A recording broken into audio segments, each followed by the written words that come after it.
కళ్ళు మూసుకొని కూర్చోవడం అనేది మీ డొల్లతనాన్ని బయటపెడతా ఉంది. తక్షణమే అదాన్ని అరెస్ట్ చేయాలి, జేపీసీ కమిటీని వేయాలి, తద్వారా విచారణ జరపాలి. ఎక్కడెక్కడ ఏ రకంగా అయినా బ్రైబ్ చేశారు, తద్వారంగా ఏ రకంగా లబ్ధి పొందినారు, ఆ లబ్ధి పొందిన మూలన దేశ ఆర్థికకి ఎంత విఘాతం కలిగింది, సామాన్యుడు ఎంత భారం పడింది, ఇవన్నీ కూడా లోతుగా అధ్యయనం చేయాల్సినటువంటి అవసరం ఉంది. సోలార్ పవర్ కోసం, సోలార్ పవర్లో డిస్కమ్స్ చేయించడం కోసం ఈయన నాయకులకి అధికారులకి 2000 కోట్ల మేరకు ముడుపులు ఇచ్చినారనేది ఇవాళ బయటకు వచ్చినటువంటి వాస్తవం. దీని మీద తక్షణమే చర్యలు ఉండాలని కాంగ్రెస్ పార్టీ డిమాండ్ చేస్తూ ఉంది. రాహుల్ గాంధీ గారు ఈ దేశ సంపద, దేశ నాయకుడు. మావారు ఉన్నారు, మీ వారు ఉన్నారని కాదు. ఎవరున్నా నిష్పక్షపాతంగా విచారణ జరగాలి. దాంట్లో తన మన భేదం లేకుండా ఈ దేశానికి జరుగుతున్న నష్టాన్ని వారు వెత్తి చూపుతా ఉన్నారు. ఇప్పుడు రుజువైతే మేము అదే అడుగుతున్నాం ప్రధానమంత్రి గారిని, మోడీ గారిని, జేపీసీ ఏమైనా ఎందుకు అడుగుతా ఉన్నాము? జేపీసీ వేస్తే ఇవన్నీ బయటకు వస్తాయి కదా, పాలు నీళ్లు తేలిపోతాయి కదా. ఎవరు దీంట్లో దోషులుగా తేరినా శిక్షించబడాలి. అది సామాన్య కార్యకర్తనా వర్తించాలి, ప్రధానమంత్రిగా వర్తించాలి. స్కిల్ యూనివర్సిటీకి 100 కోట్లు అదాని వచ్చి ఇచ్చాడు. అది రేవంత్ రెడ్డి గారి సొంత పాకెట్కి ఇవ్వలేదు, స్కిల్ యూనివర్సిటీ కోసం ఇచ్చాడు. కేటీఆర్ కూడా వచ్చి 50 కోట్ల 100 కోట్లు ఆయన సంపాదించాలంటే ఇస్తారంటే స్వీకరిస్తాము. ఇది ప్రజల అవసరాల కోసం ఇచ్చినటువంటి సొమ్ము. వ్యక్తిగతంగా ఇప్పుడు గతంలో ఈ రాష్ట్రంలో అదాని కార్యకలాపాలు జరిగినాయి, అప్పుడు మీకు వ్యక్తిగతంగా డబ్బులు ముట్టినాయి. ఇక్కడ ఎవరు వ్యక్తిగతంగా డబ్బులు తీసుకోలేదు, బాజాప్తా ఆన్ రికార్డ్ స్కిల్ యూనివర్సిటీ కోసం ఆయన 100 కోట్లు ఇచ్చినాడు. ఇది ఎవరు పాకెట్లకు పోయే అమౌంట్ కాదు. అందుకే నేనేమంటూ చట్టరీత్యా ఎవరు వ్యాపారం చేసుకున్నా చట్టాలకు లోబడి వ్యాపారం చేసుకుంటే మాకు ఇబ్బంది లేదు.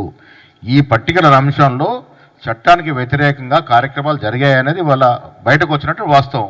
దాని మీద జేపీసీ అడుగుతూ ఉన్నాం. జాయింట్ పార్లమెంటరీ కమిటీలు అందరూ ఉంటారు, అన్ని పార్టీలు వారు ఉంటారు. న్యాయంగా విచారణ జరగాలి, దోషులు ఎవరైనా తేలాలి. దోషులు తేలిన తర్వాత కదా ఈ పార్టీ వారు ఆ పార్టీ వారు అని తెలిసేది. 2014 2024 వరకు ఈ దేశంలో జరిగిన ప్రతి లావాదేవీలో, కేంద్ర ప్రభుత్వం ఆధారినటువంటి డిపార్ట్మెంట్ జరిగిన ప్రతి లావాదేవీలో అదాని పాత్ర ఉంది.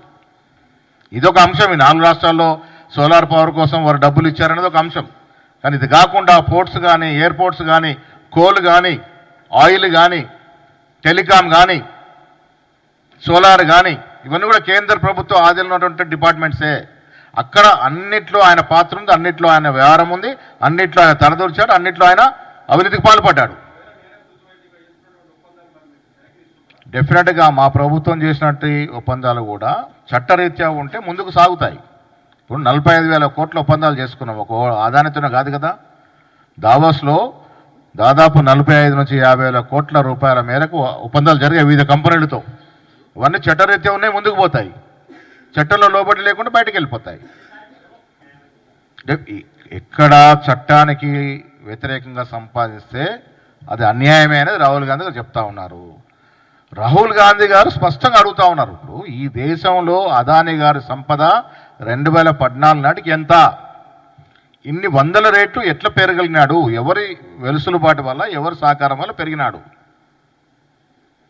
దానికోసం కదా జేపీసీ అడుగుతూ ఉన్నాం. ఇప్పుడు నిష్పక్షపాత ఎంక్వైరీ జరగాలి, విచారణ జరగాలి. దానిలో దోషులో రేపు నా తమ్ముడో నా అన్ననో వెళ్తాడు, వెళ్ళినప్పుడు డెఫినెట్గా శిక్షకు అర్హుడవుతాడు కదా.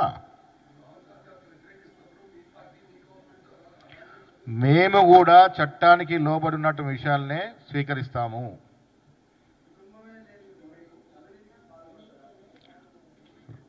డబ్బు వ్యామోహం కన్నా అధికార వ్యామోహం అన్నది చాలా డేంజరస్ అనేది మన పూర్వీకులు చెప్పినారు. డబ్బు వ్యామోహం కన్నా పదవి వ్యామోహం చాలా భయంకరమైనది. ఎవరితో చేసుకున్నా చట్టరీత్యా చట్టం లోబడి ఉంటేనే ముందుకు పోతాయి. ఇక్కడ టీఆర్ఎస్ కూడా ఒప్పందాలు జరిగాయి. మేము అధికారంలోకి వచ్చిన తర్వాత ఒప్పందాలు తప్ప ఇంతవరకు అదానికి ఓ జానడ జాగిచ్చింది లేదు. ఇక్కడ ఒక ఇంచు భూమి ఇచ్చింది లేదు, ఒక అగ్రిమెంట్ చేసుకుంది లేదు. దావోస్లో ప్రపంచవ్యాప్తంగా వచ్చిన కంపెనీతో ఒప్పందాలు జరిగాయి. దాంట్లో చట్టాలకి లోబడి ఉన్న కంపెనీలు ఏమైనా ఉంటే పోతాయి, ముందుకు సాగుతాయి. చట్టానికి లోబడి లేని నిక్కిపోతాయి.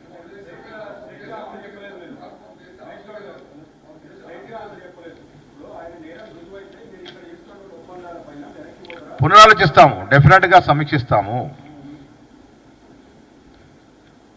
రేవంత్ రెడ్డి గారికి ఒక స్పష్టత ఉంది. రాహుల్ గాంధీ గారు ఒక విషయం మాట్లాడుతున్నారంటే అదే స్పష్టత రేవంత్ రెడ్డి గారిది, మాది కూడా అదే లైను. రేవంత్ రెడ్డి గారిది, మాది కూడా. ఏఐసిసి అగ్రనాయకుడు ఒక విషయం మాడితే అదే లైన్లో మేమందరం ఉంటాము. చట్టానికి లోబడి జరిగే వ్యాపారాలే తెలంగాణలో అనుమతిస్తాము. చట్టానికి వ్యతిరేకంగా ఏ వ్యాపారం ఉన్నా ఇక్కడ అనుమతించబడదు.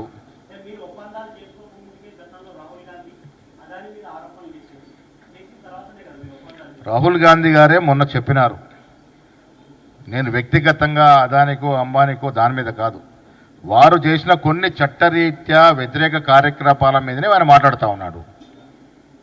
అదాని గారు న్యాయంగా వ్యాపారం చేసుకుంటే మాకేం నొప్పి ఉంటుంది? ఇప్పుడు ఇతరత్ర వ్యాపారస్తుల మీద మేము మాట్లాడలే కదా. ఈ దేశంలో బడా బడా వ్యాపారస్తులు వందల్లో ఉన్నారు. వారు జాగ్రత్తగా వ్యాపారాలు చేస్తుంటే మేము ఎక్కడ మాట్లాడలే, ప్రోత్సహిస్తూనే ఉన్నాం. దేశంలో అభివృద్ధి జరగాలి, వ్యాపారం జరగాలి, పరిశ్రమలు రావాలి. కానీ చట్టాన్ని తోట్లు పొడిచి ఎక్కడ ఏ రంగంలో అయితే వారు చేశారో ఆ రంగాల మీద జేపీసీ రావాలి, ఎంక్వైరీ జరగాలన్నది మా న్యాయం. సెబీ పూర్తిగా విఫలమైంది.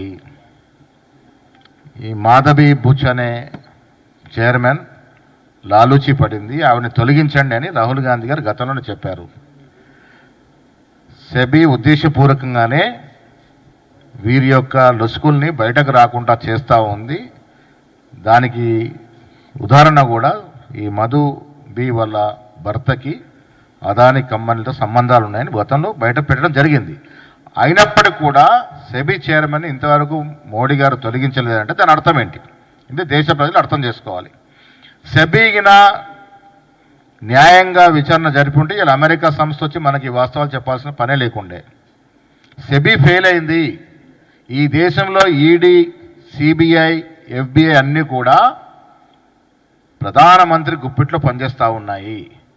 ఈ దేశంలో ఇప్పటివరకు నామోదైనట్టు ఈడీ కేసుల్లో 96.4% కేసులు ప్రతిపక్షాల మీదనే జరిగినాయి. ప్రతిపక్షాలను లొంగ తీసుకోవడానికి, ప్రతిపక్షాలను బెదిరించడానికి, ప్రతిపక్షాలను ఇబ్బంది పెట్టడానికి ఈడీని, సిబిఐని ఈ దేశంలో బీజేపీ పార్టీ వాడుతూ ఉంది. ఇది స్పష్టమైంది. ఏ తప్పు చేయని రాహుల్ గాంధీని కూడా 3 రోజులు ఈడీ ఆఫీస్కి పిలిపించినారంటేనే దాంట్లో స్పష్టత వస్తూ ఉంది. రాహుల్ గాంధీ ఎక్కడ వ్యాపారం చేయలే, మా సొంత పేపర్కి పెట్టిన నిధుల్లో తేడాలు ఉన్నాయని మమ్మల్ని పిలిచినట్టు సందర్భం. సో ఈ దేశం అంతా కూడా బడా బడా వ్యాపారస్తుల కోసం ఈ దేశంలో అంటూ బీజేపీ పార్టీ పనిచేస్తూ ఉంది. ఇది బీద ప్రజానీకం పార్టీ కాదు, ఇది పెత్తందర్ల పార్టీ. కేవలం కార్పొరేట్ సెక్టర్ని ఈ దేశంలో పెంచడానికే పనిచేస్తూ ఉంది. ఇవన్నీ కూడా దానికి ఉదాహరణలు, రుజువులు.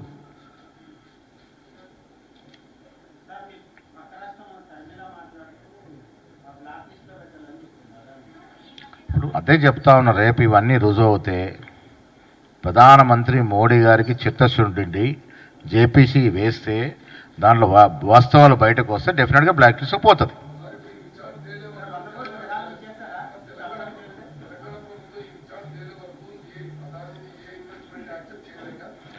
అదాని అయినా అంబానీ అయినా మేం చేసుకున్న ఒప్పందాల్లో నిజాయితీగా ఈ దేశంలో ఉన్న చట్టాలకి లోబడి, మన రాష్ట్రంలో ఉన్న వ్యాపార చట్టాలకు లోబడి ఆ కార్యక్రమాలు ముందు సాగుతాయి. డీవియేషన్ అయి చట్టానికి తోట్లు పొడిస్తే ఆఫ్ అవుతాయి. ఇది వాస్తవం. రేపు జేపీసీ పడ్డ తర్వాత, వాస్తవాలు బయటకు వచ్చిన తర్వాత మేము మాట్లాడతాం. మా ప్రభుత్వం ఇప్పటి వరకు చేసుకున్న ఒప్పందాలు చట్టంకు లోబడి ఉంటే ఆ ఒప్పందాలు కొనసాగుతాయి. చట్టానికి విరుద్ధమని తేలితే అన్నీ కూడా రద్దు అవుతాయి.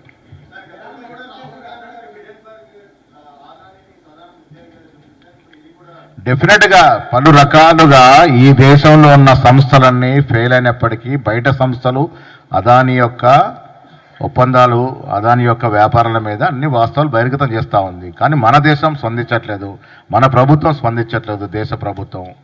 అదే కదా మేము కోరుతుంది. ఇప్పుడు ఒక వ్యక్తి మంచి పనులు చేస్తే ఇవి bulletin update. Stay tune to V6 news. SEBI పూర్తిగా విఫలమైంది. ఈ మాధవి బుచ్ అనే చైర్మన్ లాలూచి పడింది, ఆవిడని తొలగించండి అని రాహుల్ గాంధీ గారు గతంలోనే చెప్పారు. సెబీ ఉద్దేశపూర్వకంగానే వీరి యొక్క లొసుకుల్ని బయటకు రాకుండా చేస్తూ ఉంది. దానికి ఉదాహరణ కూడా ఈ మధు బి వాళ్ళ భర్తకి అదాని కంపెనీతో సంబంధాలు ఉన్నాయని గతంలో బయట పెట్టడం జరిగింది. అయినప్పటికీ కూడా సెబీ చైర్మన్ ఇంతవరకు మోడీ గారు తొలగించలేదంటే దాని అర్థం ఏంటి అంటే దేశ ప్రజలు అర్థం చేసుకోవాలి. సెబీగిన న్యాయంగా విచారణ జరిపి ఉంటే ఇలా అమెరికా సంస్థ వచ్చి మనకి వాస్తవాలు చెప్పాల్సిన పనే లేకుండే. సెబీ ఫెయిల్ అయింది. ఈ దేశంలో ఈడీ, సిబిఐ, FBI అన్నీ కూడా ప్రధానమంత్రి గుప్పిట్లో పనిచేస్తూ ఉన్నాయి. ఈ దేశంలో ఇప్పటివరకు నామోదైనట్టు ఈడీ కేసుల్లో 96.4% కేసులు ప్రతిపక్షాల మీదనే జరిగినాయి.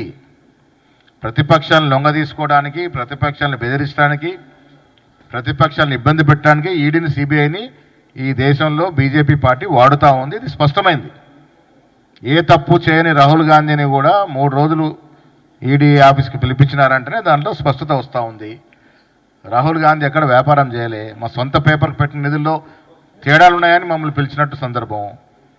సో ఈ దేశం అంతా కూడా బడా బడా వ్యాపారస్తుల కోసం ఈ దేశంలో అంటూ బీజేపీ పార్టీ పనిచేస్తూ ఉంది. ఇది బీద ప్రజానీకం పార్టీ కాదు, ఇది పెత్తందర్ల పార్టీ.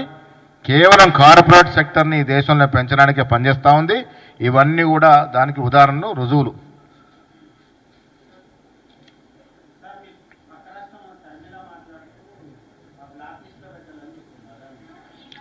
అదే చెప్తా ఉన్నా, రేపు ఇవన్నీ రుజువు అవుతే ప్రధానమంత్రి మోడీ గారికి చిత్తశుద్ధి జేపీసీ వేస్తే దాంట్లో వాస్తవాలు బయటకు వస్తే డెఫినెట్గా బ్లాక్ లిస్ట్ పోతుంది.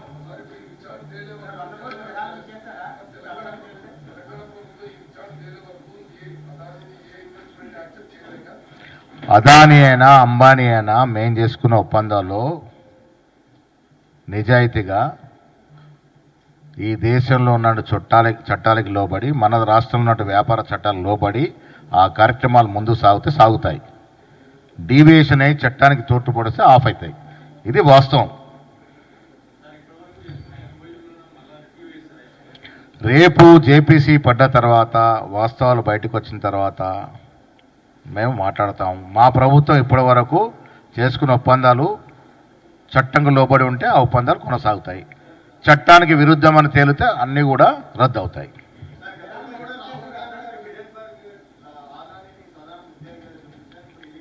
డెఫినెట్గా పలు రకాలుగా ఈ దేశంలో ఉన్న సంస్థలన్నీ ఫెయిల్ అయినప్పటికీ బయట సంస్థలు అదాని యొక్క ఒప్పందాలు అదాని యొక్క వ్యాపారాల మీద అన్ని వాస్తవాలు బహిర్గతం చేస్తూ ఉంది. కానీ మన దేశం స్పందించట్లేదు, మన ప్రభుత్వం స్పందించట్లేదు, దేశ ప్రభుత్వం.